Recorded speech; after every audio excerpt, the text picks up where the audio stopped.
എന്റെ ശക്തി. എന്റെ ഭാഗ്യം ഇത്രയും സ്നേഹമുള്ള ഒരാളെ കിട്ടിയത്. ഇനി നമുക്ക് ശ്രുതിമോളെ കൂടി കൂട്ടിക്കൊണ്ടുവരണം. വേണം, ഞാനത് അങ്ങോട്ട് പറയാൻ വരായിരുന്നു. ഉടനെ അതിനുള്ള ഏർപ്പാട് ചെയ്യാം. ഇനി കുറച്ചു കാലം ശ്രുതിമോള് നമ്മുടെ കൂടെ നിൽക്കട്ടെ. ശ്രുതിമോൾക്കും അത് ഇഷ്ടമായിരിക്കും. എന്നാ ഞാനൊന്ന് അമ്മയെ വിളിക്കട്ടെ. കുറെ നാളായി വിളിച്ചിട്ട് വിവരങ്ങളൊക്കെ പറയുകയും ചെയ്യാം. വിളിക്ക്.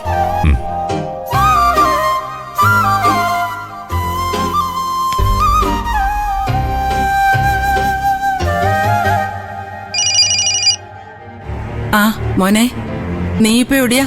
അമ്മേ, പുതിയ വീട് കാണാൻ വന്നാ. നിങ്ങക്ക് ഇങ്ങോട്ട് വരായിരുന്നില്ലേ? നമുക്ക് എല്ലാവർക്കും കൂടി ഇവിടെ അങ്ങ് താമസിക്കായിരുന്നല്ലോ. ഏയ്, ഇതാ അമ്മേ സൗകര്യം.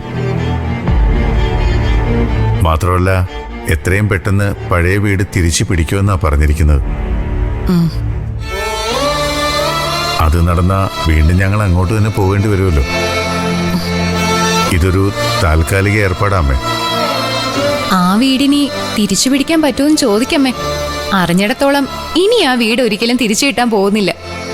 തങ്കച്ചി ഏറ്റെടുത്തതാ. ആരാ? പൊന്നുമണിയാണോ? അവളെന്താ പറയുന്നേ? അവള് ചുമ്മാ. അക്ഷരമോൾ അടുത്തില്ലേ മോനെ?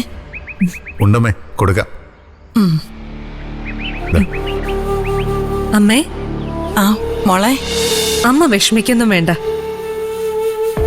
ഡാഡിയുടെ കുറച്ച് പ്രോപ്പർട്ടീസ് വിൽക്കാനിട്ടിട്ടുണ്ട്. അത് വിറ്റാ കടം മുഴുവൻ തീരും. ആ വീട് തിരിച്ചു കിട്ടും. മക്കൾക്കൊരു കുഴപ്പവും വരരുത്. ആ ഒരു പ്രാർത്ഥന മാത്രമേ അമ്മയ്ക്കുള്ളൂ. അങ്ങനെയൊന്നും ഉണ്ടാവില്ലമ്മേ. അമ്മ സമാധാനമായിട്ടിരിക്കെ. ഈ വീടൊക്കെ ഒന്ന് സെറ്റായി കഴിയുമ്പോ അമ്മ ഒരു ദിവസം ഇവിടെ വരണം. 1-2 ദിവസം ഞങ്ങളോടൊപ്പം താമസിക്കണം. വരാം മോളെ. അമ്മയുടെ ആരോഗ്യമൊക്കെ ഇപ്പൊ എങ്ങനെയുണ്ട്? അമ്മയ്ക്ക് ഒരു കുഴപ്പമില്ല. പൊന്നുമണിക്ക് സുഖല്ലേ?